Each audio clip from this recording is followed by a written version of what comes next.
Sir, there's been an accident. Your son didn't survive. No! Robert Chen was 47 years old when a police officer knocked on his door at 2 in the morning and told him his son was dead. Daniel, his 18-year-old, had been hit by a drunk driver while walking home from his part-time job at the movie theater. The driver, a man named Travis Cole, 29 years old, had blown twice the legal limit.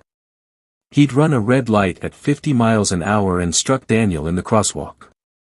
Daniel died instantly. Travis survived with minor injuries. Robert and his wife Michelle buried their only child on a Thursday. At the funeral, Robert delivered a eulogy about forgiveness and not letting anger consume you. 6 months later, at Travis's sentencing hearing, Robert stood in front of the courtroom and said he forgave Travis.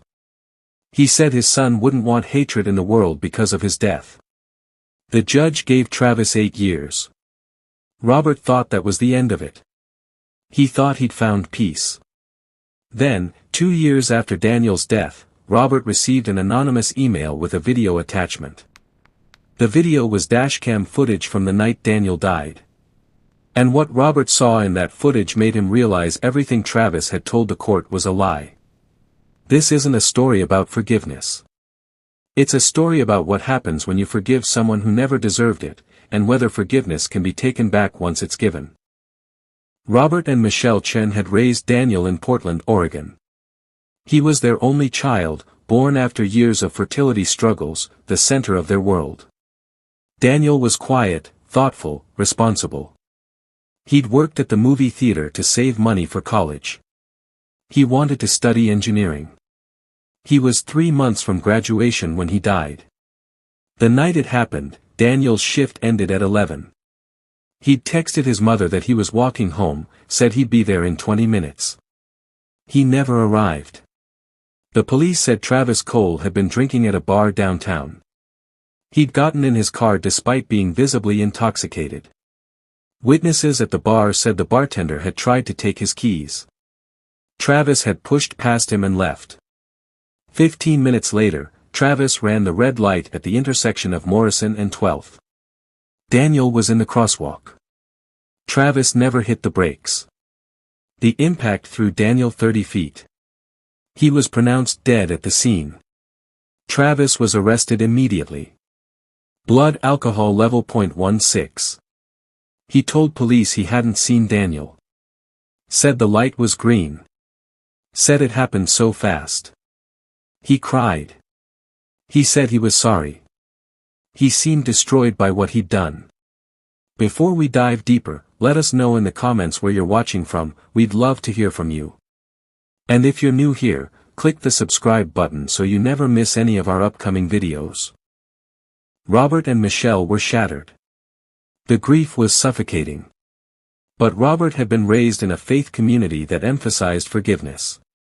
His parents were Buddhist, and he'd spent his childhood learning about letting go of anger, about not letting hatred poison your spirit. When Travis's public defender reached out asking if Robert would be willing to meet with Travis before sentencing, Michelle said absolutely not. But Robert said yes. They met in a small room at the courthouse.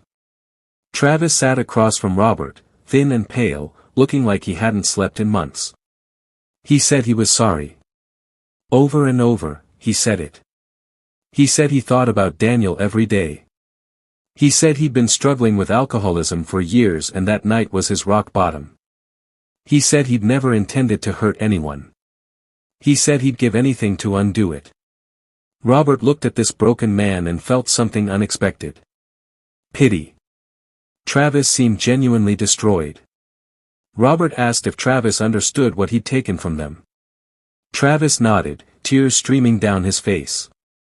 Robert said, "My son was 18. He had his whole life ahead of him. And you took that because you made a selfish choice." Travis said, "I know. I'll carry that forever." Robert sat with that. Then he said, "I forgive you. Not because you deserve it. But because I can't let this destroy me too." At the sentencing hearing, Robert stood before the judge and repeated that forgiveness. He said Daniel would want compassion in the world, not vengeance. He said Travis needed help, not just punishment. The courtroom was silent. The judge seemed moved. Travis received 8 years, eligible for parole in 5. It was a lighter sentence than the prosecutor had asked for. Some people said Robert's statement had influenced that. Michelle was furious. She hadn't forgiven Travis.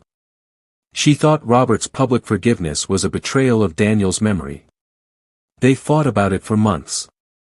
But Robert maintained that forgiveness was the only way forward. He started speaking at restorative justice events. He became known in their community as the father who forgave. He thought he'd found meaning in tragedy. He thought forgiving Travis had saved him from bitterness. He was wrong. 2 years after Daniel's death, Robert received an email from an unknown address. The subject line said, "You should see this before you forgive him completely." Robert almost deleted it as spam. But something made him open it. The email contained a single sentence: "This is dashcam footage from a car behind Travis Cole the night of the accident. The police never requested it. I think you deserve to know the truth." There was a video file attached. Robert sat at his home computer and opened it. The video was time-stamped the night Daniel died, 11:14 p.m. It showed a dark street, headlights, the back of a silver sedan. Travis's car. Robert watched the car approach the intersection at Morrison and 12th. The traffic light was clearly visible. It was red. The car didn't slow down. It accelerated. Robert watched Travis's brake lights, waiting for them to come on. They never did. The car sped through the intersection. Then the sickening moment of impact. Robert watched his son's body get thrown into the air. He watched the car brake after hitting Daniel, not before. He watched Travis sit in his car for almost 30 seconds before getting out. And he watched something else. Something that made his blood run cold. In those 30 seconds before Travis got out, Robert could see Travis through the rear window. He was moving. Doing something with his hands. The video quality wasn't perfect, but it looked like Travis was putting something under his seat.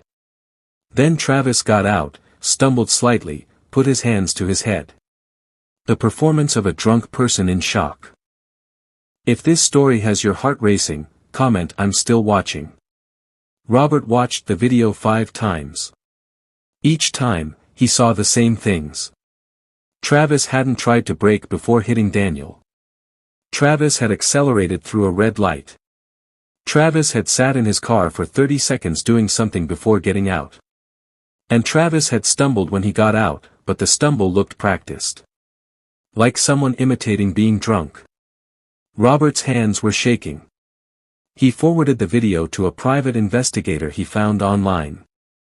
Paid him $2,000 to analyze it. The investigator came back 3 days later with a report. The brake lights never activated before impact. Travis was doing something with his hands in the car that appeared to be hiding an object.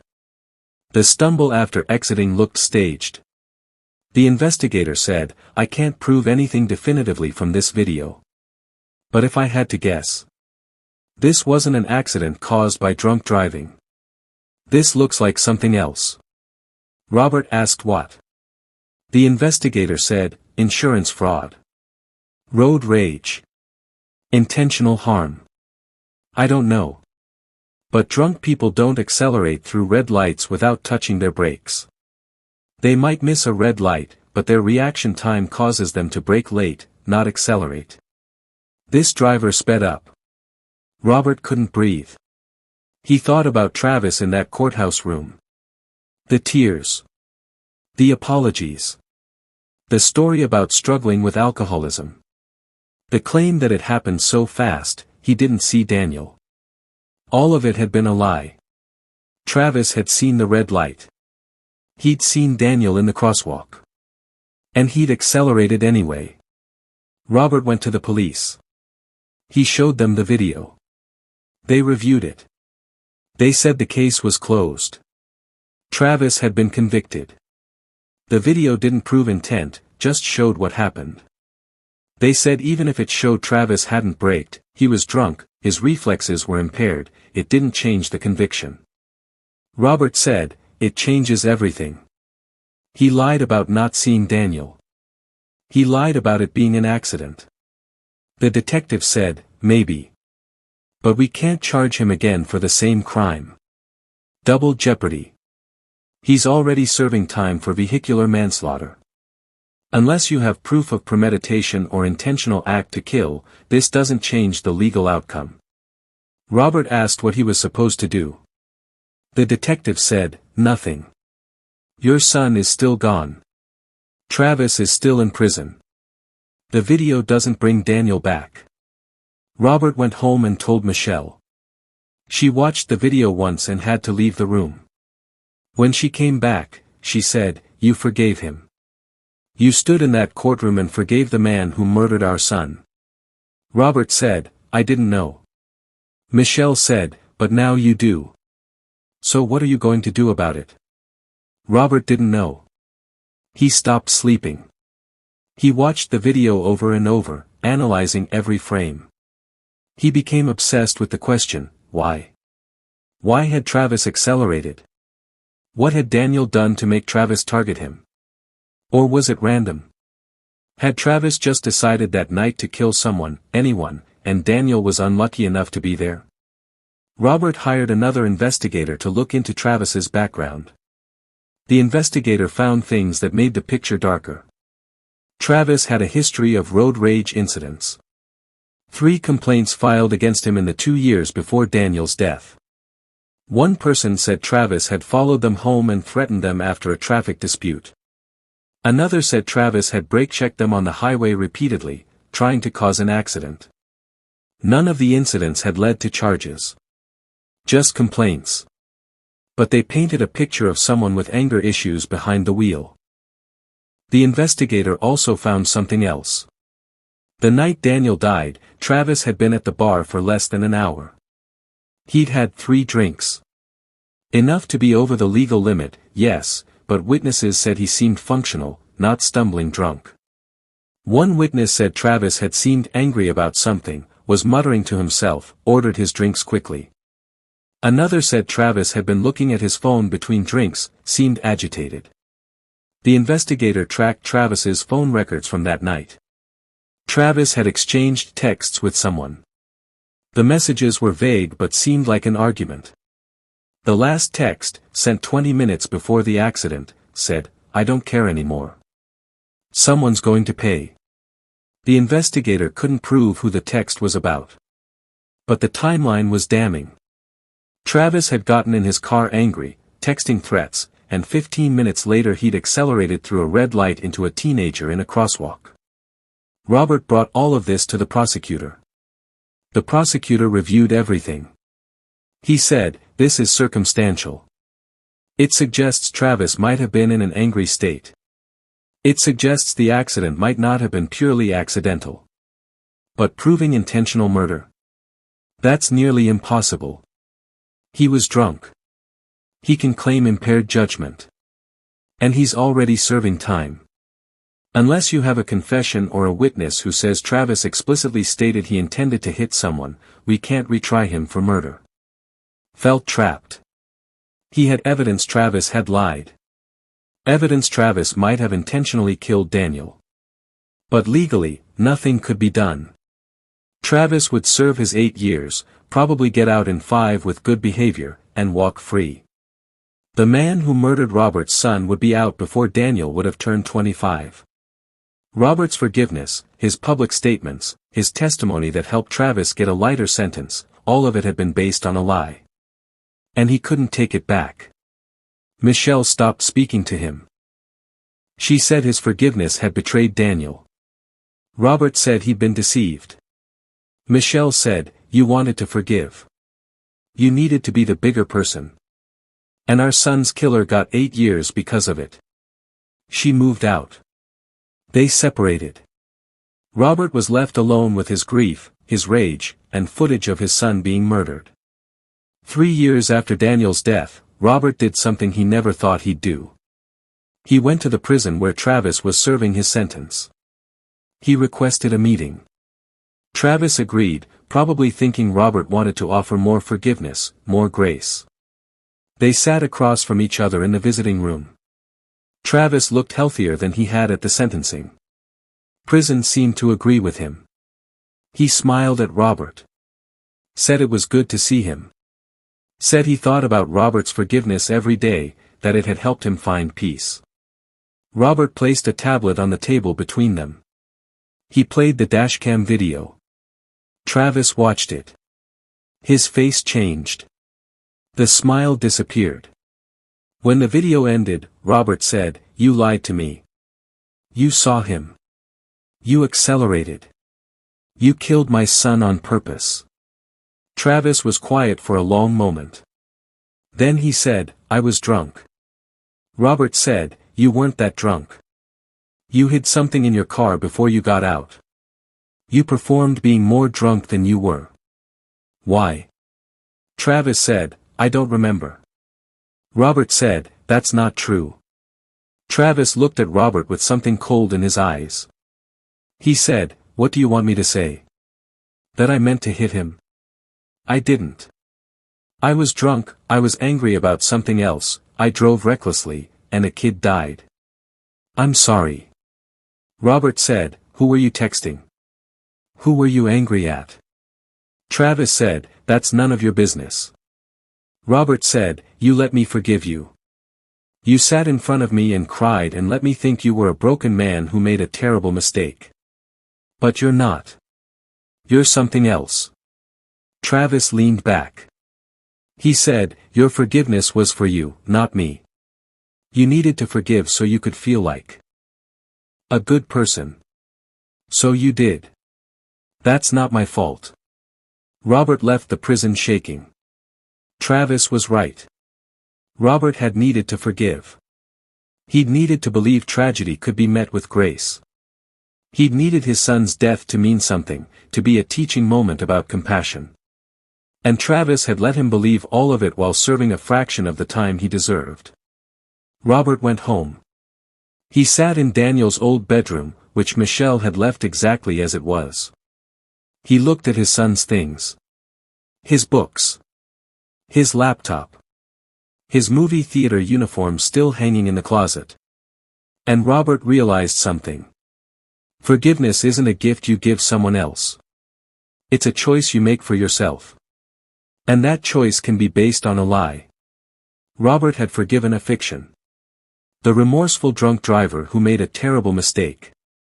That person didn't exist. The real Travis Cole was someone who'd driven drunk, angry, and reckless through a red light, hit a teenager, and then manipulated the legal system and a grieving father to get a lighter sentence. Robert couldn't forgive that person. Because that person had never asked for real forgiveness. He'd asked for a performance.